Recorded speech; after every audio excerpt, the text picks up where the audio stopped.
with Jackson Merrill. Shortstop, San Diego Padres. And there's a few things that I think contribute to the ascension of Jackson Merrill.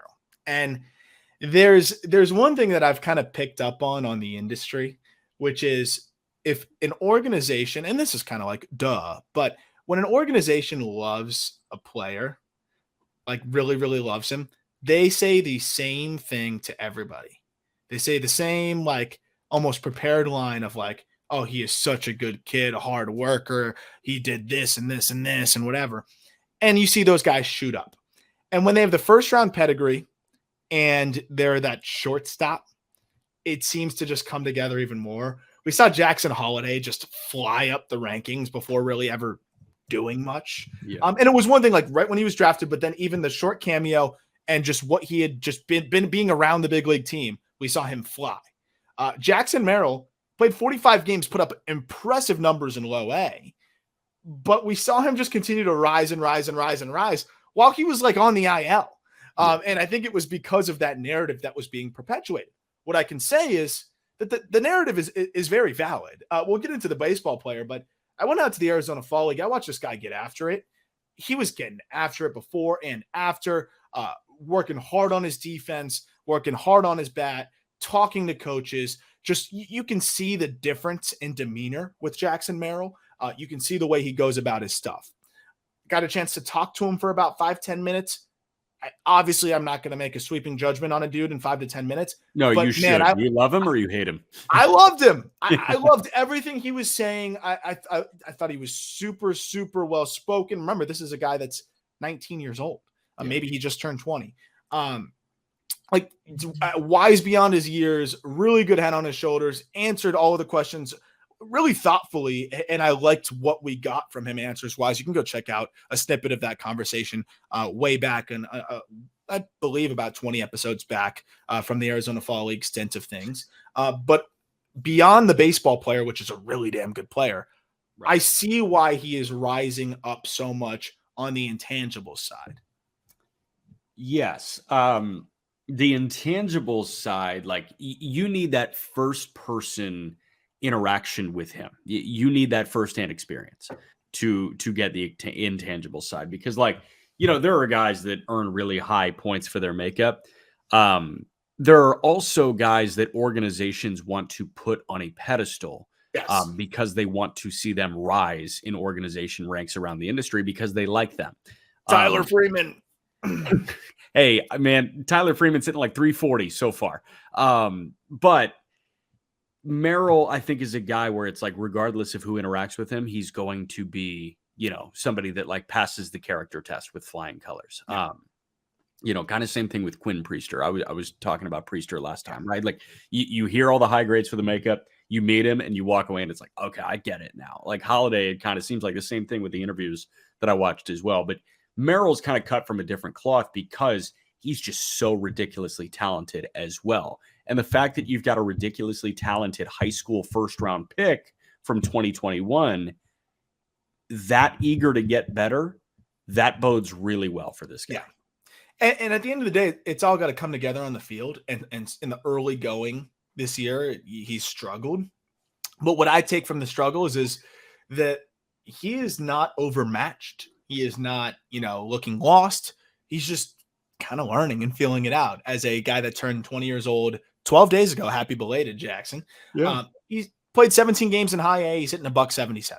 Yeah. That's unfortunate to start the year, but he's striking out 13% of the time. He's walking 9% of the time. And, he's still looks all right. Like, I'm not seeing a guy get blown up in these at-bats.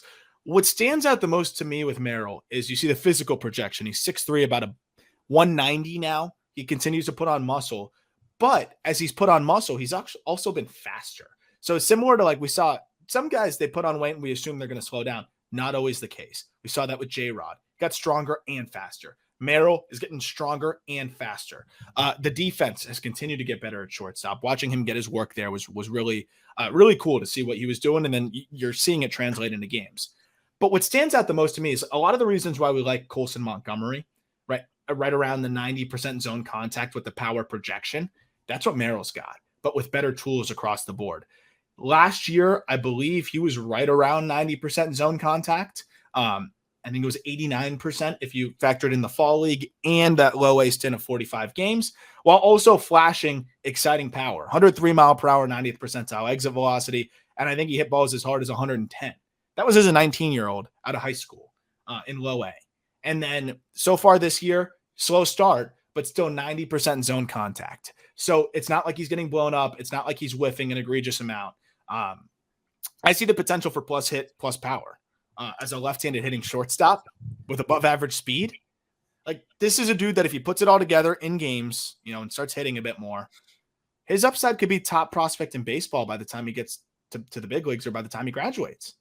For sure. And I love the point that you bring up in regards to the K rate, because it just seems like this guy's been pretty unlucky. Like, the bounces are not going his way. Like, 13% K rate. You'd think if Merrill was hitting under $180, he'd be punching out left and right. Not the case. You think he'd be getting blown up. Yeah, like, not the case. And I got to talk to my buddy John Nolan about that too. Because he's been watching him every day. So I'll talk to John and get like his idea on why Merrill's struggling. But just based on like looking at the numbers, I would think, okay, this guy's punched out 20 times in 15 games, whatever. He's punched out 9 times in 69 plate appearances. Like, yeah, I'm not worried about it. No, he's not chasing too much. Again, the contact, it's 90% zone contact right now. It seems like a little bit too much weak contact. Average exit velocity is down, small sample. But to me, it's just, hey, guys adjusting. Maybe a few more pitches are getting in on his hands. A few more are off the end because the changeups are a little better. He'll get there. But Merrill is somebody that once he gets rolling, he's going to get rolling.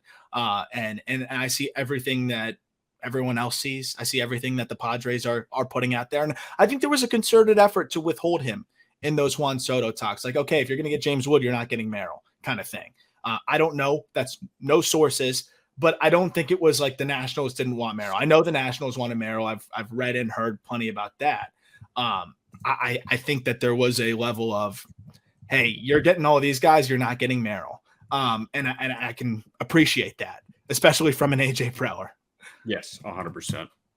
We move on to number 13, Ricky Tiedeman, who is now the best left-handed pitching prospect in baseball.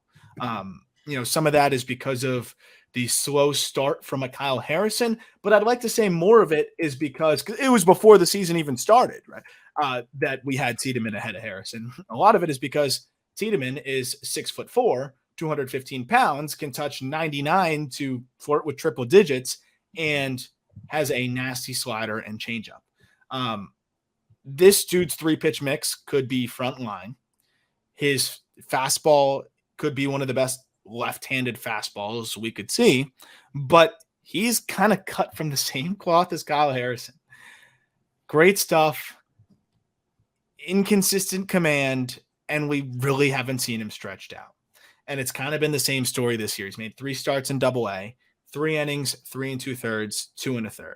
And the last one was the worst that we've seen so far. 4 earned runs, 4 walks. The first start of the year was comical. Yeah. 3 innings, 2 hits, no runs, 9 Ks. He struck out every single out. And I think that's a testament to what this guy can do. But the command, going into this year, I thought it was pretty solid overall. I had 50 with the 55 future. It's kind of regressed a bit in Double-A now to more of a 45 present at best. But it's more about the stretching out thing. I just want to see this guy stretched out, but he's had some arm discomfort a little bit here and there, and I think they want to be very careful with their 20-year-old, crown jewel left-handed pitching prospect. That's the thing. Like, he was speed running minor league baseball last year. It's okay if he hits a little blip.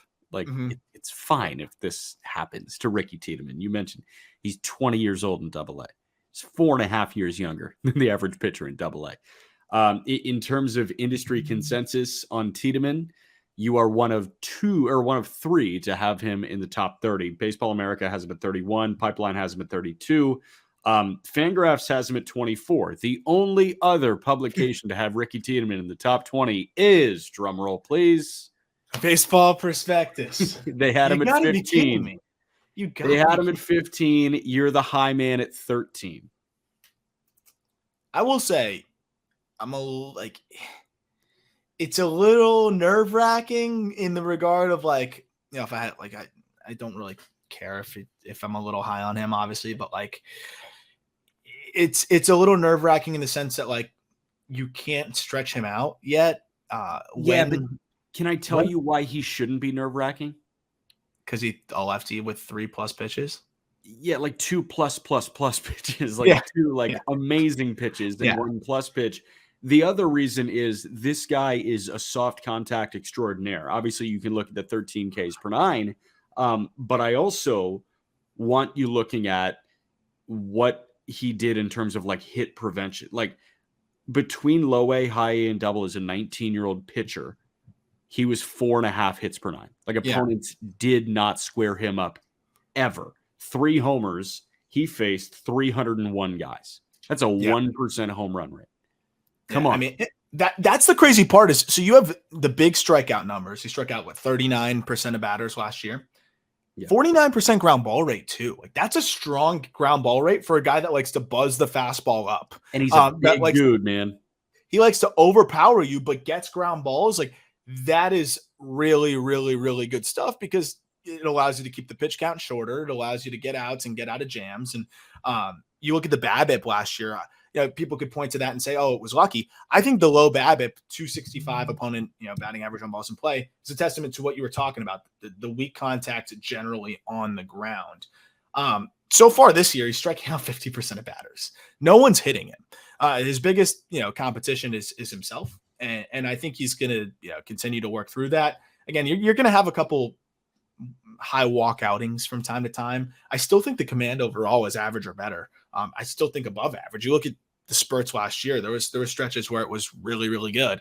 But when you have that 3-pitch mix, that athleticism, and he's 6'4", 220 pounds, this guy's going to be very, very, very good if it all comes together. But what I love is the floor is like wipe out back end reliever like Josh Hader-esque. But I really don't think that happens. I think he's athletic enough and talented enough to, especially with the ground balls, to be a frontline starter. And I'm looking forward to seeing him go deeper into starts, hopefully, as the year goes on. But I understand every reason to be careful with this guy. He's still kind of far away, and he's only 20. But what a special talent. Former 3rd-round pick. Yeah, he also has absolutely sick forearm tats. Oh, yeah. So sick. Which is very big. That's why we're the high guys on him. Yeah. Next up, and we got a GIF for him, or a GIF. Number 12, Jordan Lawler, shortstop, Arizona Diamondbacks. This dude is just so fun. He's electrifying. Ridiculous speed, great defender. The one area that we've talked about where the power, is the power. Like I was expecting that to be, a little bit more impactful out of high school. But he's taken advantage of his environments. He's hit plenty of home runs. I don't know if it's totally going to translate at the highest level to anything more than, slightly above average power, but that's fine.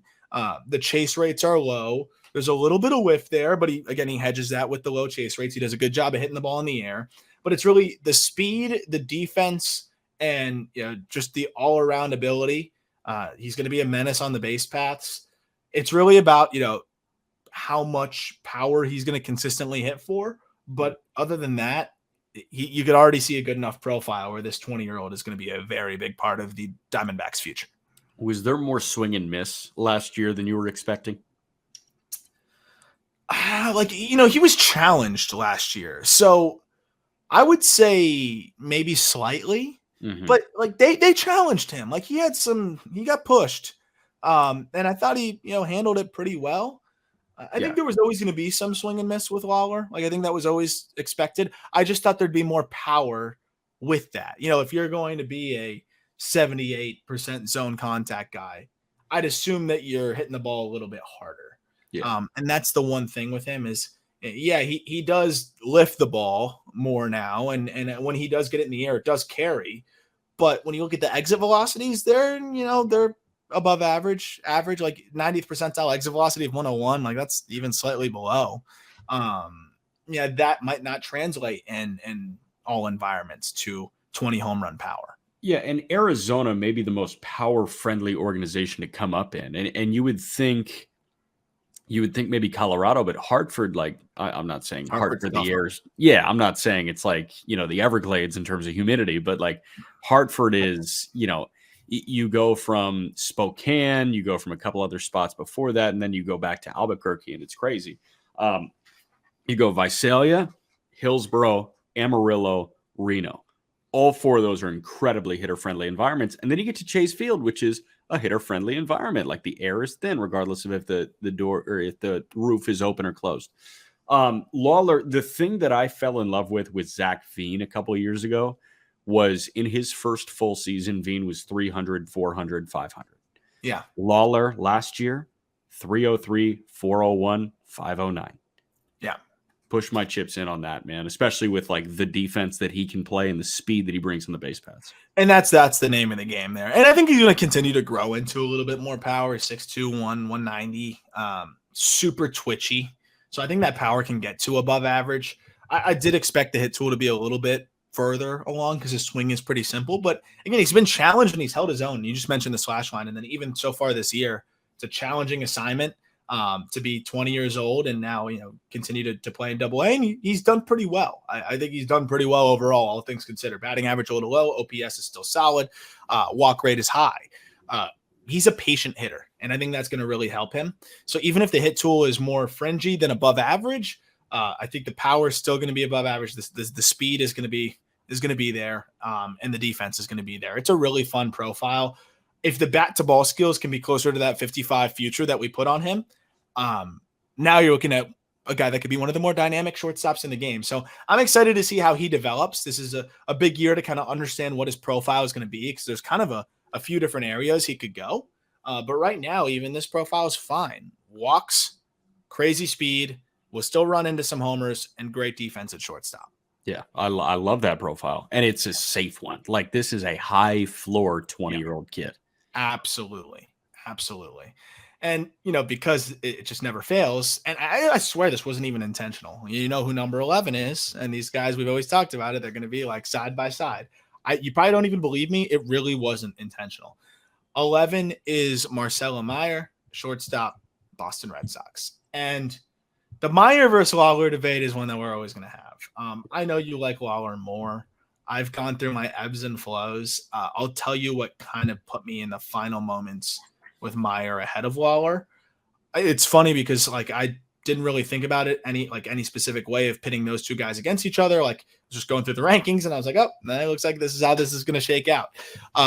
For me with Meyer, you can see the offensive potential. There's more power projection there for Meyer with his frame and with that swing from the left side.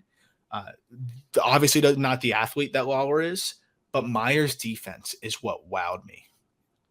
He is so good defensively, so smooth, already looks like he's big league ready with the glove. The arm is plus, the actions are silky. Even though he's not the twitchiest of athletes, he moves his feet, gets himself into comfortable spots to make plays, makes throws from all different angles. He is so smooth. And then that left-handed swing, there's more whiff with Meyer, I think, than people expected too. But at the end of the day, I see some exciting power potential here. It's a 6'3", 185, 190-pound guy with a swing that is geared for pull side power, but also has the ability to spray the ball over the field with authority.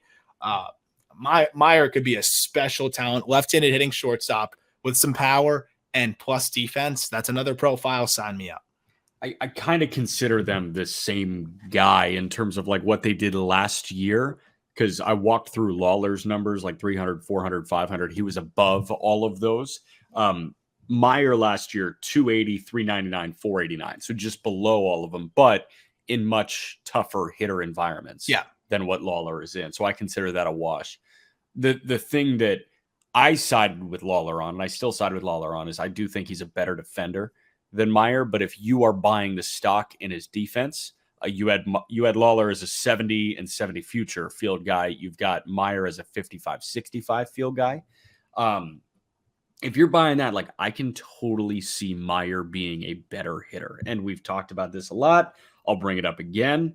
I think it's a WAR WRC plus thing. I think that at the end of their careers, Marcelo Meyer will have a better WRC plus. He'll be a better offensive player than Jordan Lawler, but I think Lawler will be a better WAR accumulator. Yeah, well, he might steal 40 bags. Right.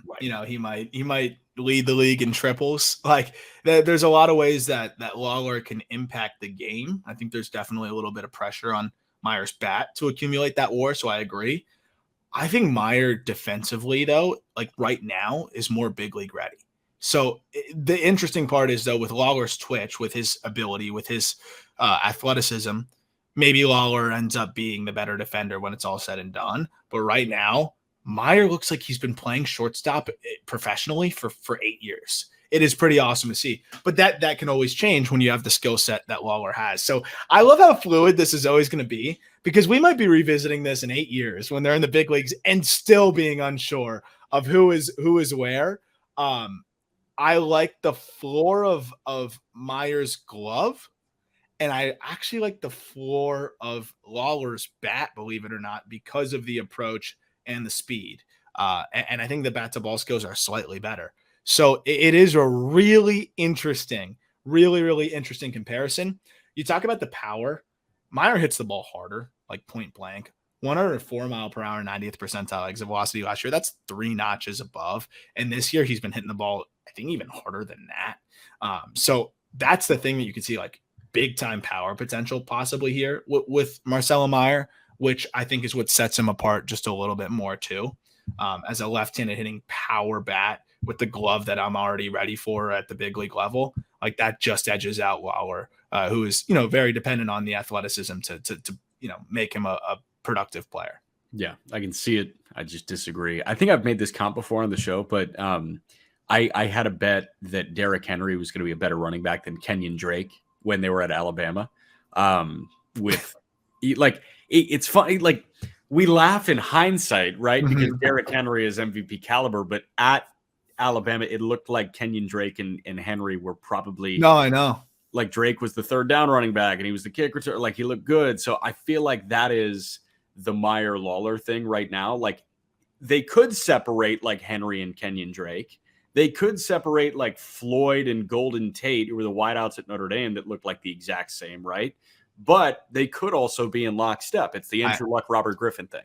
I think there's a good chance they could be in lockstep. The last thing I'll say on Meyer is that I think the glove might be like special. So I'm excited to see how that continues to go. So there's no wrong answer. It's really fun, and it should be a fun year for these guys, I think, to kind of push their way and expedite those timelines to the big league level. It is worth noting that Lawler's had some success at Double-A, though. That does hold some weight, even in a more hitter-friendly environment, while Meyer's mostly been in High A so far, to his professional career.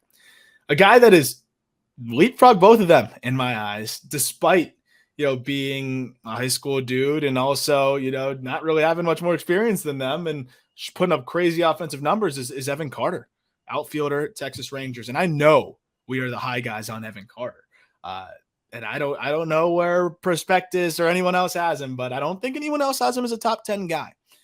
Carter has I've talked about him through the offseason, and then he has exceeded our expectations this year. I mean, you could pull up the numbers right now. What he's doing in Double-A is just comical. Carter is as safe of a profile as you are going to find. We're talking about above average to plus field to hit. I think I have a plus hit tool for him. At 20 years old, plus speed in center field, good defender, and above average power. The EVs are getting stronger and stronger, but he taps into the power in games. I think it's probably average now, above average potential, but he's got room to add muscle, and the numbers are just comical at every stop so far as a guy that was drafted out of high school. I know you love him. Like, you are the high guy on Evan Carter, and I understand it after diving into what he has done, right? I mean, like, second round pick, 2020. Pipeline has him in the 40s. Like, you are so far and away the high man on him. And when you first did that, I was like, okay, is this Aram trying to be edgy? But then I watched, I was like, this guy is a freak show. I mean, he is like, I don't want to throw the Y word on him, like, but it feels like a young Yelich, right? this is a big, lanky bat that gets the most out of his frame and hits the crap out of the ball and is a good base stealer. He's so fascinating. And you mentioned like the numbers this year are crazy in Double-A with Frisco. He's 20 years old in Double-A, and he's hitting 340 with a 500 OBP in 18 games. He's walked 21 times. He struck out 15 times in 92 plate appearances. As a 20-year-old in Double-A. That we're talking about how Lawler's fighting to, put it all together in Double-A as he's making the adjustment. And Evan Carter's like yawning. This guy did it at the end of last year too. We got 6 games of Evan Carter last year in double. He hit 429, and then he's done this for 18 games this year. In Double-A so far, 24 games, he's driven in 27 runs. He's walked 26 times. He struck out 21 times. When you have more RBIs and walks than you do strikeouts, you're doing something exceptional. And that's what Evan Carter does, man, across all levels, right? He was in low A and he struggled a little bit in 2021. 22, he was great. And so far in 23, this guy's hitting 290 with a 420 OBP. He's got 18 homers and 105 driven in 156 games. So look at it as a full season sample. I'm taking this. And the reason why I put him so high is when I really want to put a guy into that top 10, top 15 range, I highlight all the things I like. And then I go, okay, what can I weigh him down with? Like what's the case against him? Almost a pros and cons list. And I tried to poke a hole in Evan Carter's game for like weeks. I really couldn't. The only hole you could remotely poke is that he had a 750 OPS against lefties last year with an equal strikeout to walk ratio. So like, oh no, that's the worst thing you got. Like 85% zone contact, already above average exit velocities with projection for more. I love the swing. I love the skill set. The jumps in center are great. The speed is good. You highlighted all of the things that stand out to you. I agree with all those things. The approach is phenomenal. 20% chase rate. You cannot poke a hole in this dude's game. And another high-end makeup guy. Just a really, really, really good talent that I think is tools across the board. Another dude that's going to be candidate for, I think, top prospect in baseball, but I think he's going to debut too quickly to really be able to be that. Who was your bet for minor league hitter of the year? Is Soderstrom? Soderstrom. Is Carter is he the runner-up? Yeah. He might win that thing, man. Yeah. He's got 4 pumps already. And I know it's a Texas league, but it doesn't really matter when you walk more than you strike out and you do what he's doing. This dude might force his way up to a debut this year. Dude. I mean, they want to win now. They're playing pretty well. He has not blinked at any stops. If he does this for another month, why wouldn't you bump him to triple? What's he doing down there? So if he does this for another month, you're bumping him to triple. If he lights up triple, you might as well. Oy. That would be crazy. I'm just saying, don't rule it out. That'd be crazy. Number 9, right-handed pitching prospect, Philadelphia Phillies, Andrew Painter.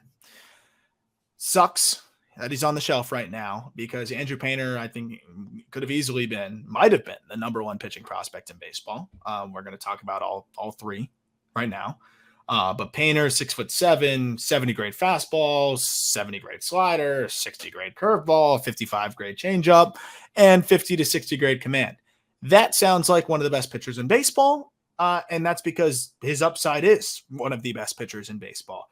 Unfortunately, on the shelf right now with the sprained UCL, they said they're going to have him pitch through it. Obviously we're waiting to see when that will be. I assume he got a PRP injection or something like that. Generally, you got to take some time off after the injection. I assume that's why he's on the 60-day. But he's going to throw this year. So we'll see what that looks like. And it's always a little unsettling when you have that partial tear and he's pitching through it. But when he's on the mound, this guy's one of the most talented pitching prospects in the game. And we've talked about him on here for a long time before he was even really like getting the hype, because when you see a 6'7" righty command their stuff like that, which we're going to talk about one other guy that does that, you got to realize that something's happening that you don't see very often. Yeah, I am. I don't have much to add at all. The 60-day kind of worries me, I guess, but they also probably know what they're doing. And they're just like, hey, take 2 months off. Like 60-day, you think season ender. Yeah, it does sound like that. But like if they did it, if it's retroactive of like, if it's opening day, like he's back on June 1, he can be back on June 1. So like, so I think it was just like, we're going to take our time anyways. Might as well, yeah. So don't worry about it. I'm a little nervous because the way that things were worded regarding Painter feels like they're kicking the can. Yeah.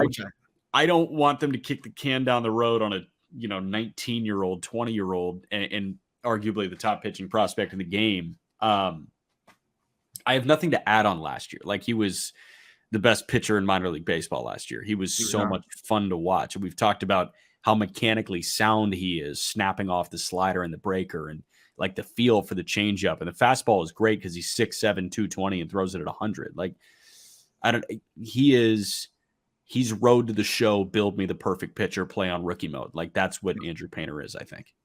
Last year, 70% strike rate on the fastball. Phenomenal when you got a fastball of that quality. 66% strike rate on the slider. Phenomenal.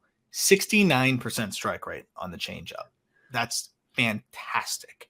So, and I know he didn't throw the changeup that much, but it shows you that he can throw it more, and he threw it more as he climbed up the minor leagues. And that was the cool thing too, is we saw him just get better and better as he climbed, and get more advanced with his pitch usage as he climbed. Hey, I can't just ride the fastball slider all the time. I got to sprinkle in, a handful of changeups every start. And he did that, and the changeup was damn good. It's plus command potentially. When you got plus command of those 4 offerings, you got a very special talent here. Hopefully he comes back healthy, but Painter is I really like, it's hard to believe that we have 2, 6, 7 righties who command the hell out of 3 to 4 pitches right now, because I'd be saying you don't see this. And now we've got 2 of them that we're going to talk about in this episode, which is so crazy because you don't see this. You don't. But for some weird reason in the Matrix, we've got 2 right now. I think we're in the golden age of pitching prospects, folks. It seems like it, even though people don't like pitching prospects, for the exact reason to why Andrew Painter is on the shelf right now. Yes. Brett Beatty, number 8. And this was another one. I know no one's got him higher. And he's off to quite a nice start, I believe, to his big league season now that he got promoted. There's a dude that we were pounding the desks, like, bring up Brett Beatty. Like, you're wasting his time in AAA, where in 9 games he hit 400, 500, 886 with 5 home runs. So far in the big leagues this year, he's played 10 games, 333, 394, 467.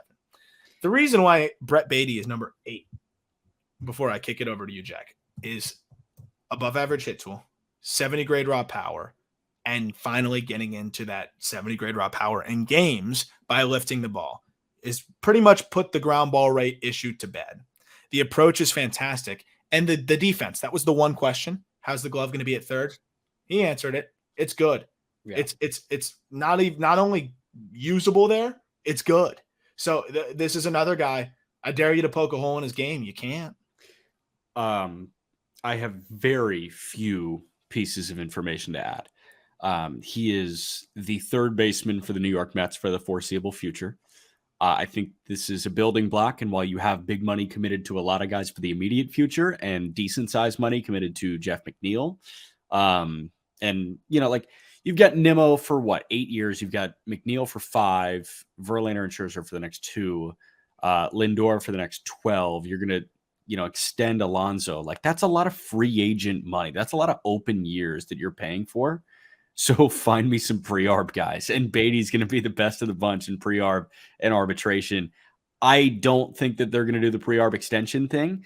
What I think they're going to do is they're going to really enjoy these 6 years that they've got Beatty under team control, and then they'll figure it out years 7 and beyond. So I think that Beatty, is the guy for them at third base moving forward. The other thing is Prospectus is starting to kind of piss me off because they are the only other outlet that has them in the top 20. Dude, what's going on? I don't know. What the hell? That's so weird.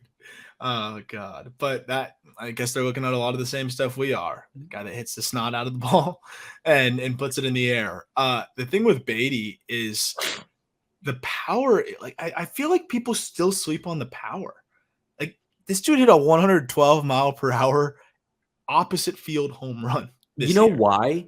because he's the third marquee power prospect at every level that he's been at. You know what I mean? Because like he's climbing with Alvarez and Vientos. Yeah. And it's those like, are the oh, power guys. Yeah, like Mark Vientos is the power guy. Like he's the power hitting prospect. And Alvarez is a catcher that mashes. And then Beatty's like really good at a bunch of other things. Yeah. So they're just like, oh, yeah, you're not the power guy.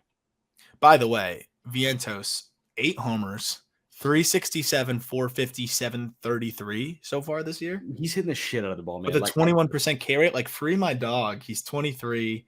Like, just let him go play somewhere else. Trade him. Like, just get my guy up there. Like, I want to see what he can do at the big league level with consistent at bats. For sure. James Wood, number 7, outfielder, Washington Nationals. One of the key pieces in that Juan Soto package. Cool clip the other day that I put out that I saw from the Wilmington account where he's playing currently in High A. That there were some opposing fans chanting "overrated" at James Wood, which is funny because it's hard to be overrated when you have legitimately put up the most ridiculous numbers at every stop. Probably just trolling. And he hits a bomb, pimps it, and you could see the energy, how pumped up he was. Wood is another one of those guys where it's just like, you don't see this. 6'7", 220 pounds, can play center field, above average speed to plus speed, and a way better feel to hit than you'd expect. Like, this is a dude that I think as he progresses will have a 55 grade hit tool. Like, it really is that solid. 85% zone contact last year, low A, 80% zone contact so far this year in high A. And then the power, is the potential to be top of the line as he's 6'7", 230 and hits the crap out of the ball. James Wood's upside is best player in baseball. Obviously, there's a ton of risk that comes with this profile, but I think given the profile, he has done every single thing possible to hedge any of the perceived risk with the ability to stick in center field, a pretty good approach, way better bat to ball skills than you'd expect. Like, this is the safest 6'7" center fielder I've seen. That's a weird line. That's why I said it. This is one of the only 6'7" center fielders that you've seen, but we've got Spencer Jones, and you're really high on Spencer Jones, and we've got Aaron Judge, and obviously he was not this safe. Aaron Judge was not this safe. No, not at all, which is crazy. And like Wood does it. John Mayberry was not this safe. No, hell no. I mean, Wood does it in a different way. Wood is like much lower K rate than Judge. Like Wood is, you mentioned the field of hit, like he had 310. Like, I don't think people ever dreamed on Judge hitting 310 in a major league season. Like last year was like, oh my God. Obviously 62 is the most impressive thing, but I was borderline as impressed that he hit well over 300 last year. Cause like Judge is crazy, but Wood, Wood's ceiling is Aaron Judge with less swing and miss, which is a scary, scary sight. Best player in baseball. By far the best player in baseball, as long as Ohtani's retired. Yeah, man. I mean, the chirping of James Wood, this is like the one guy that I wouldn't chirp. He's 6'7", 220. He seems like a really nice kid. Yeah. But like just seeing this frame, I'm like, I'm not baiting that motherfucker once. No. 20 years old too, like putting up good numbers in high A already. 10% swinging strike rate when you are that long is pretty remarkable. The way he uses his long levers to generate power, but again, not have it come at the expense of his consistent contact.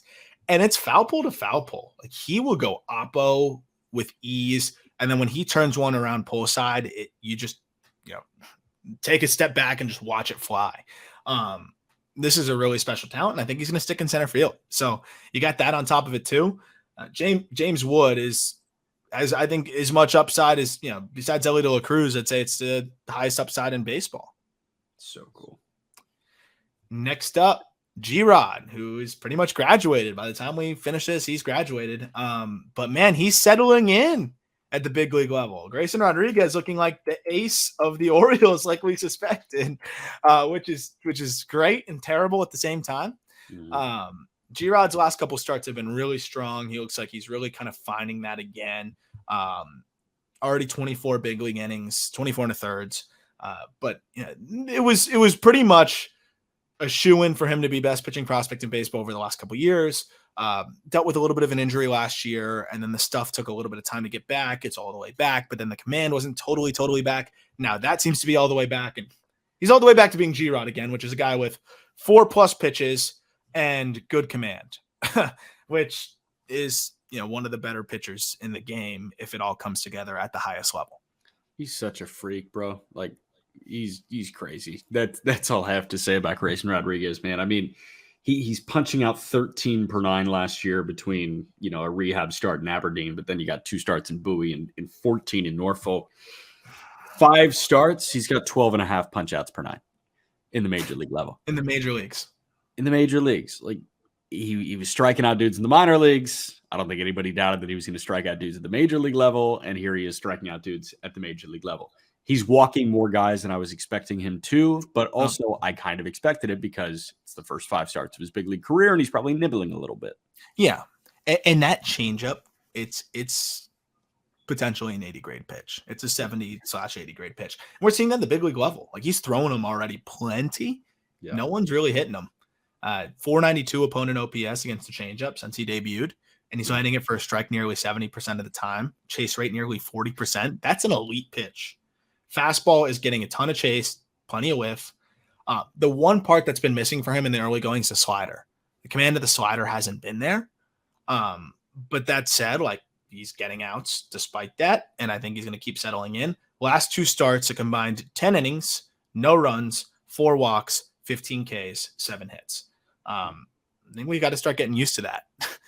Grayson Rodriguez is easily, I think, the best pitching prospect in baseball. It's him and Yuri. What ended up separating Yuri was that I said, okay, Yuri's got 3 years to get here, which we'll talk about in a second here. Like, I think Yuri's going to get here in 3 years. They have a similar pitch mix and a similar way that they like to attack hitters. And I think Yuri should be looking at Grayson as a template in some way, because Grayson's showing that it can work and it's translating at the highest level. These are 2 guys that are going to be problems in the major leagues for a long time. And it's been fun to see Grayson kind of put it all together. But I think Yuri should point at G-Rod and say, like, I see what you're doing. I'm going to one-up you. Yeah. And I think that's what he can do. We'll get to him in a second here. We have a position player in between. Jackson Chorio, number 5, Milwaukee Brewers. Outfielder, center fielder, I should say. He's going to stick there, and he's going to play a high level of it. A guy that's the youngest player in all of AA, first of all. Second of all, he's dealing with the Southern League tacked baseballs as well. And for a guy that has some whiff concerns in the early going, like that definitely makes a difference. Chorio had a couple games in the early going that just really caught my attention, including a 2 home run game against the Pensacola Blue Wahoos where he hits a walk-off laser beam that left the yard in about half a second. To be 19 years old and have the success that he's had in high A and now to even be holding his own in AA is really rare and really special. A guy that I was a little bit hesitant on to like immediately shoot up the ranks, but as I started to see what his body does in the box, the way he's able to use his lower half and get into his back hip, the velocities that he's already putting up, exit velocity wise, he's already putting up 110s as a 19-year-old in AA. The speed is plus. There is some risk, obviously, but man, this this skill set is otherworldly. March 11th, 2004. I feel like I would remember something that happened on March 11th, 2004. Probably do. And this guy is playing for the Biloxi Shuckers at MGM Park. No, I mean, dude, I pushed back on like the initial Kool-Aid on Chorio. Me too. But Chorio, I think now the number 1 prospect in baseball, according to Baseball America, with a couple of graduations. Mm-hmm. So like best prospect in the game. Okay, I'll still probably push back a little bit because again, he's 19 years old. 99 games last year. He OPS'd under 900. I think a guy that like we're willing to tab is that. I want to see him over 900 in the OPS department, but I can understand what you're dreaming on because he's 18 years old in low A, high A. You just never see that. You never see an 18-year-old in high A. That's the thing. Yeah. So that was the case, but at the same time, like I want to see that elite level production. And maybe if they left him in low A and he he hit 400, like maybe it would be a little bit more palatable. But no, I like how they challenged him, and I like how he responded to those challenges. But still very aggressive, 36% chase rate. But the contact rates are better than I thought they would be. So, that definitely made me more willing to bump him up to like 5.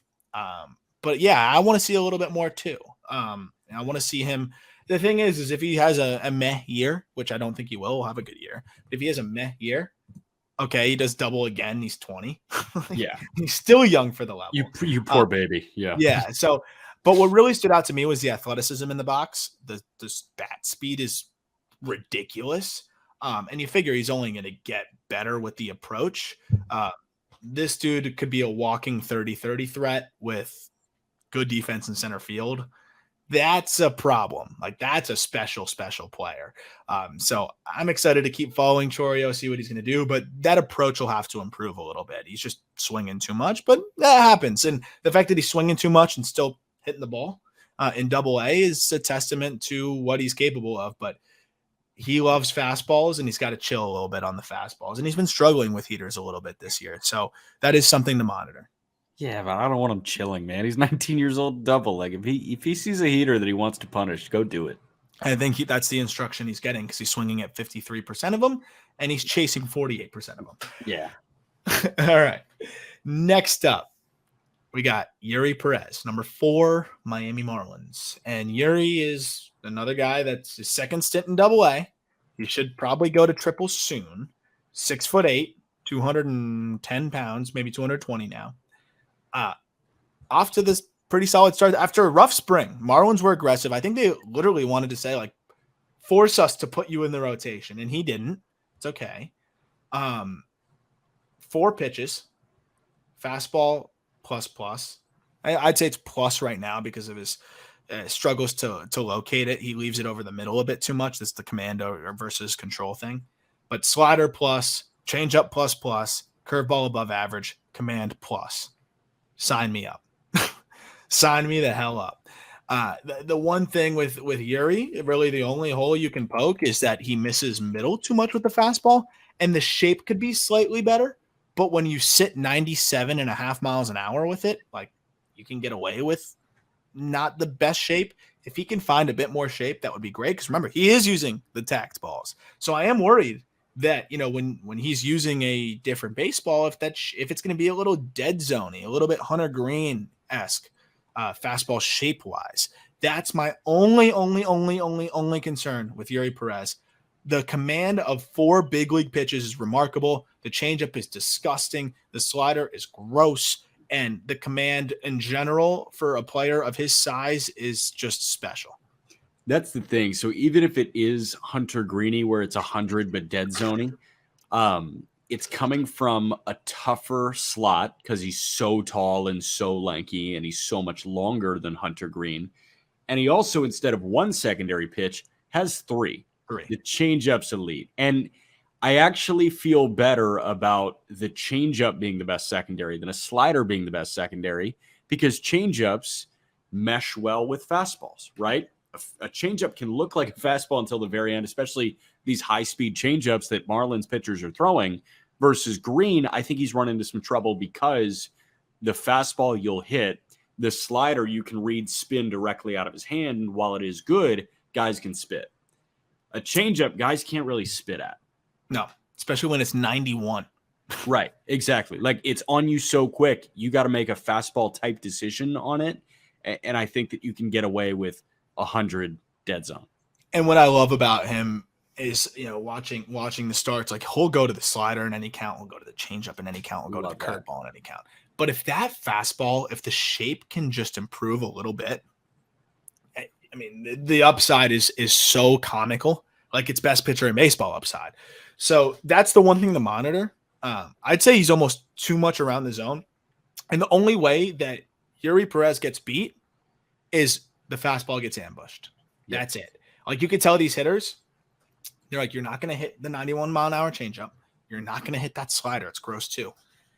Ambush the fastball and try to catch it. And guys can do that.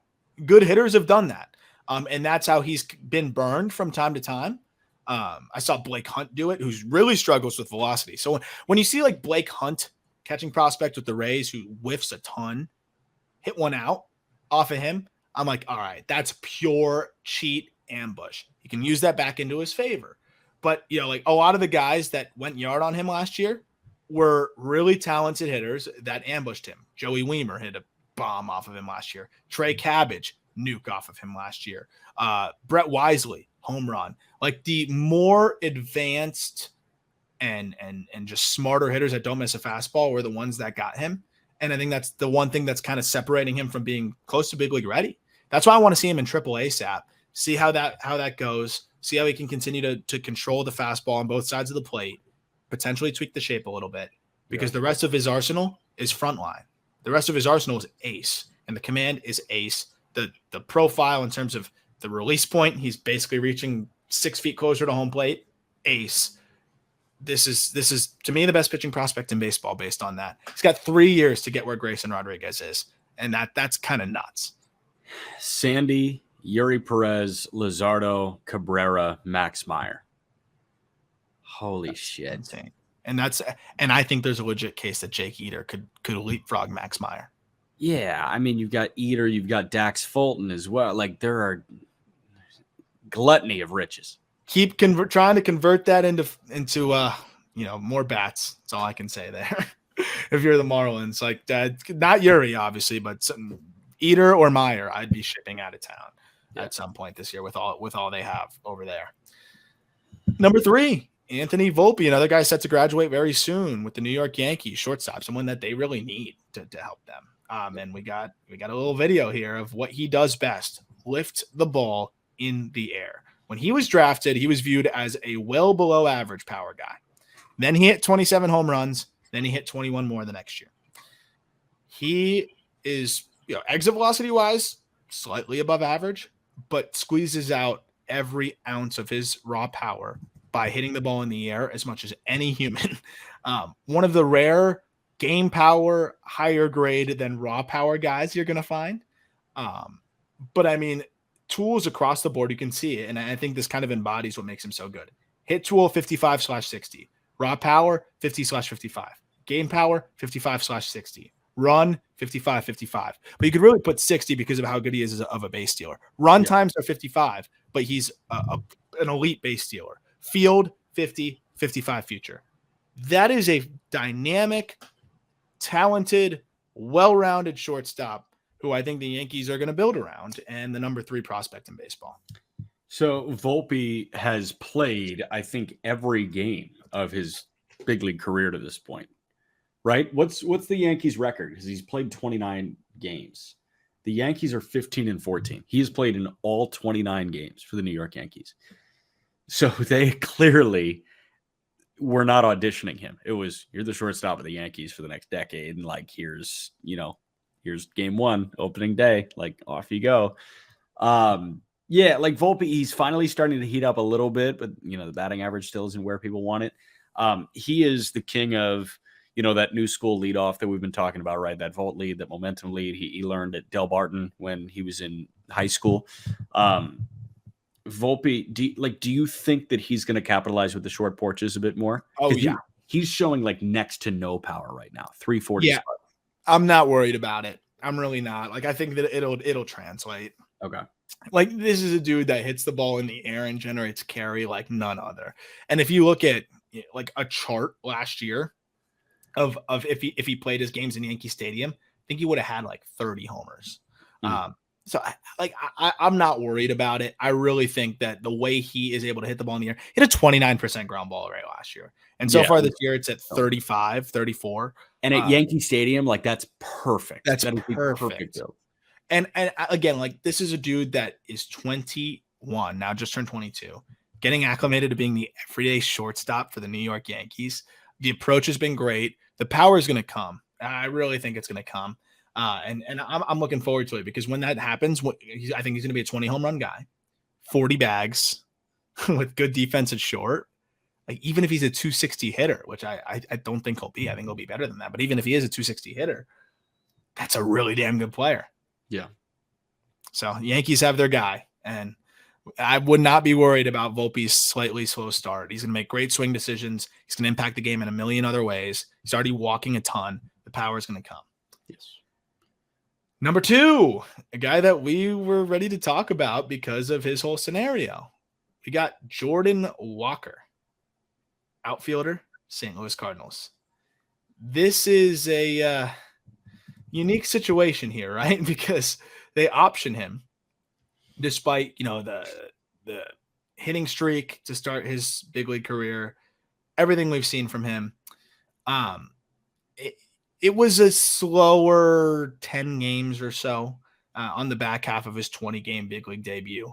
But again, like we were talking about it, if you're going to call him up, like let him work through things. What happened, we talked about this on the Just Baseball show, is Jordan Walker ends up, being part of a team that is severely underwhelming and underperforming, and it had nothing to do with him, and maybe very small part to do with his defense in the outfield, which we knew was going to be a little bit shaky. But it wasn't like he wasn't hitting, holding up his end of the bargain hitting wise. He was a 101 WRC plus. Again, it kind of tapered off towards the back end there. But this was a Cardinals team that I think felt like, hey, Walker's not hitting for power. I think he's a little bit in fight or flight mode as a hitter, just trying to put the ball in play. We don't want to see that bad habit start to develop. I think Walker was pressing to try to help a Cardinals team that was struggling, and the Cardinals felt like, hey, we need to put our best foot forward here, and we don't want to compromise Walker's long-term development, because he was looking like he was just trying to put the ball in play. Like he was fully in fight or flight mode as a hitter. I want to see him leveraging hitters' counts and swinging for the fences. A swings all the time. That's what Jordan Walker is. It's 35, 40 home runs. That's what you want. And he wasn't that. He was trying to just put the ball in play. He was struggling defensively. And I can understand why the Cardinals did it. But again, we talked about it on the Just Baseball show, reeked of desperation, reeked of panic. He should have been in a spot where he can work through these things. It wasn't like he was a disaster. He should have had the time to continue to get the at-bats without worrying about being sent down. Yeah, so, like something was going to have to change, because a 70 raw power guy and a 70 future game power guy that you have on Walker was slugging under 400. Like, yes, he was hitting 280 even with the slump, but we need this guy to slug. Like the Cardinals need this guy to slug. That's his value, being a guy that can hit 50 home runs in a season at some point in his big league career. And that's what that was not what he was looking like. No. So you got to make a change. It was the wrong change. And again, we talked about this on the Just Baseball show. Like, he shouldn't have made this club on opening day. No, not if you were going to send him down based on this start. Like, and this is like the 50th percentile outcome start from him. This was like kind of like the status quo of a very talented young rookie with big power and, a fringy hit tool. Like, this is exactly what we would have expected. Like, what were they expecting him to just go off and hit 30 home runs? Like, this was a fine start to a big league career for a talented young rookie. I don't understand. And we don't have to know the example, and like we surely don't know what was said to Jordan Walker at points like in this call-up process. What we did see was the viral video of, like, hey, you're going to the big leagues, man. Dude, like, I don't know. They had to tell him, hey, don't have your confidence be thrown if we option you at some point. No, I'm sure. And he's said than done. Way easier said than done. Yeah, he's a high-end makeup guy. I'm not too worried about. Like, I think like he seems like a very confident player. He homered in his first game back in AAA, I think. 60% ground ball rate's what speaks to me, though. It's a 15% jump from what he did last year. And that was already a little high for what I like to see from a power guy. Again, that's a guy that's just trying to put the ball in play. He's like, I'm faster than people think. Like, I can put the ball in play hard and get hits and stay in the lineup and be valuable. Yeah. Screw that. I want you hitting bombs. That's what you do, especially when you're not providing value defensively. Obviously, we knew it was going to take some time to get better out there. So and that's why I wanted him in triple. It's like not to have to worry about learning big league outfield and just outfield in general while learning how to hit at that big league level. So he's going to get more reps in the outfield. He's going to get back to backsiding balls and hitting them in the air like he does and like he's capable of doing.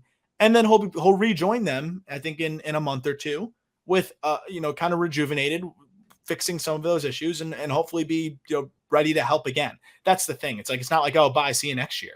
Like, I think this is just like, go work on some specific things. We'd rather you not work through them right now at the big league level because we want to win, and we don't want to put you in a scenario where it's hard to actually work on things because you want to win games. So I understand it from that perspective. But again, it's like, what were they expecting here? So, I don't know. 20 years old, he's going to work through it, and he's going to be back, and he's going to look a lot better. And I think the second stint of Jordan Walker we get this year is going to be a force. And we ran into this problem last week. We were very negative about MLB guys that were struggling a little bit, right? Or like high upper level minor guys that were struggling a little bit. So let's end the Walker thing by saying something really nice about Jordan Walker. This guy is the most prolific power hitting prospect that we've got on this top 100. And this could be Pete Alonso level power that we see from Jordan Walker. And I think he's got the defensive skills, like the defensive tools to be a good defender. He's an above average runner with a hose for an arm. This dude could develop into a very good right fielder. So you've got that working for him too. Like, I'm excited for him to just kind of be like low pressure. You got up to the big leagues. Like, you made it up there. You know that they're waiting for you. Like, don't need to press. Do what you do and go off and keep working on the defense. And I think he's going to come up. And again, I think he's going to look really, really good once he has that second stint. It's almost like you get the taste. You learn, you figure out what you need to learn. You figure out, what you maybe you were a little deficient in, and how you can go back there and succeed. And I think that's going to be very helpful for him. So I'm not worried about Jordan Walker, even in the slightest at all, not even 1%. I actually feel better about him than I did before the year because of what he showed us, I think, on the big league level. Love it. Ellie De La Cruz made his return recently. He's whiffing a little bit, but he also hit a home run that was one of the more freakish home runs I've ever seen. Our number one prospect in baseball is Ellie De La Cruz, switch hitting shortstop, Cincinnati Reds. Plus power, plus speed as a shortstop and a switch hitter. Like, it is otherworldly stuff. We've talked about the alien that is Ellie De La Cruz. He homered on a slider the other day. He also struck out 3 times. It's kind of a microcosm of what's happening right now, but he's coming off of injury, kind of getting going. He's 21 years old in AAA. He homered on a slider that was off the plate inside by 2 balls, and he hit it out to dead center. I've never seen that in my life. I've never seen a dude take a breaking ball off the plate out to center field. His ability to manipulate the barrel, his ability to hit the ball out in any location, and the ridiculous raw bat speed is comical. The announcer literally said a pop up to center, and Ellie De La Cruz looked pissed. It was 107 off the bat. This dude is off the charts, one of the best athletes and talents we've seen. It all comes down to the hit tool, and we're going to have to find out. If people are looking at this list and saying, like, how is Ellie 1, and he's struggling in triple. If O'Neal Cruz still had prospect eligibility, where would you put him on this list? Ask yourself that. And I think the answer is probably 1, right? If Ellie was a non-factor, if O'Neal Cruz, like, based on what we've seen O'Neal Cruz do at the big league level. Yeah, probably. Like, he's probably number 1 because we're like, this is an alien life form. And if it all clicks, he's so far and away the best player in baseball. It's not funny. That's Ellie De La Cruz, but he's a switch hitter. Like, that's the only difference. O'Neal's a lefty, Cruz is a switch hitter. Like, think about those guys in the same light. So you have 120s off the bat as a possibility. You've got 500-foot home runs as a possibility. You've got 40 bags as a possibility. You've got, it's insane. It's silly. And in Great American Ballpark, like, fans in the first row of the outfield might be in danger. Like, they might have to put netting all the way around the ballpark with how hard he hits the ball because it gets out there so fast. But like, put up an L screen in front of the pitcher's mound. Like, so I'm talking about the ball he hits out to center field. That was 2 balls inside. This dude's going to miss-hit baseballs out of Great American Ballpark all the damn time. He is going to hit so many home runs there. So, yes, there is the swing and miss concern. I think he was the only minor leaguer last year to hit 300 with a 30% K rate. So he hits the ball so hard and he's so fast that he's always going to, outperform the BABIP or like what we think his batting average would be. But if he can keep the strikeout rate around 25%, which I think he's capable of, from the left side last year, he had an 83% zone contact rate. That is great for how hard he hits the ball and how long his levers are and how aggressive he was. I really think I don't think that it's as much swing and miss as it is chase. 35% chase rate, not the best swing decisions. The zone contact hovers around 80%. When you hit the ball as hard as he does, that's more than fine. 90th percentile exit velocity last year of 108 miles an hour. We talked about 120s being in his bag. As a switch hitter, his upside is legitimately like a record setter, which is enough for me. Like if you told me like you got to bet on someone to have the next 40-40 season in Major League Baseball. Him. And the last one was what, Alfonso Soriano with the Nationals? I think so. It's either him or O'Neill. I think I'd take Ellie De La Cruz. Over O'Neill Cruz? Who in the big leagues? Corbin Carroll? He's not hitting 40. No, he's not hitting 40. Like, who are you taking? The next Major League 40-40 season. Are we forgetting somebody? Acuna? That's it. That's the best answer. Acuna is the best answer. But I would say, aside from Ronald Acuna, Fernando Tatis, who else? There have been four. No, I mean Acuna and Tatis are the two answers. I'm not gonna say Ohtani, but like Ohtani. He won't get 40 bags. No, yeah, he's not. He's like 25 bags, but he also gets caught a lot, which is really weird. I don't see it happening. There are four members of the 40-40 club: Jose Canseco in 88, Barry Bonds in 96, Alex Rodriguez in 98, and Alfonso Soriano in 06. Yeah, I would. If you could put money on one guy not named Tatis Acuna, unless we're forgetting someone off the top, I'd put it on Ellie De La Cruz. 2019, Acuna hit 41 and stole 37. I know. No, he's the best bet. But Ellie's probably, other than Tatis and Acuna, the guy I would take. So I think that says a lot there. Glove keeps getting better. Hands are a little bit firm at times, but the arm is comical, and he will be a fine defender there too. Yeah. That'll do it for the top 100. We've wrapped it up. So we've got a lot more to talk about in terms of just keeping up with the minor leagues in general. We'll get right back to kind of our regular schedule of keeping you updated on what's going on, player interviews, all that good stuff. Hope you enjoyed the top 100 rundown. A reminder, you can always go check the list at justbaseball.com. Link is in the episode description. Also check out So Rare MLB, which is one of my favorite things to do right now. One of my favorite games to play. Free fantasy, free to enter. You draft your team and you can win prizes. You can win tickets. You can win merchandise. You can win a bunch of other things. You can win money. It's very, very fun. Go check that out. Link is in our description. Lets them know that we sent you. Jack, any final thoughts on the top 100 list and on these guys we talked about today? There's going to be a whole bunch of additions because we're going to graduate guys now. Yeah. So and we'll keep updating everybody on when we do that off the top of episodes and then, get into everything else. Yeah. But no, I mean, great list, Aram. Like golf clap for you. More than a golf clap, real clap for Aram. We'll graduate guys and slap them on the back end, and we'll talk about those guys as they come on. Thank you, sir. And looking forward to talking prospects with you all tomorrow.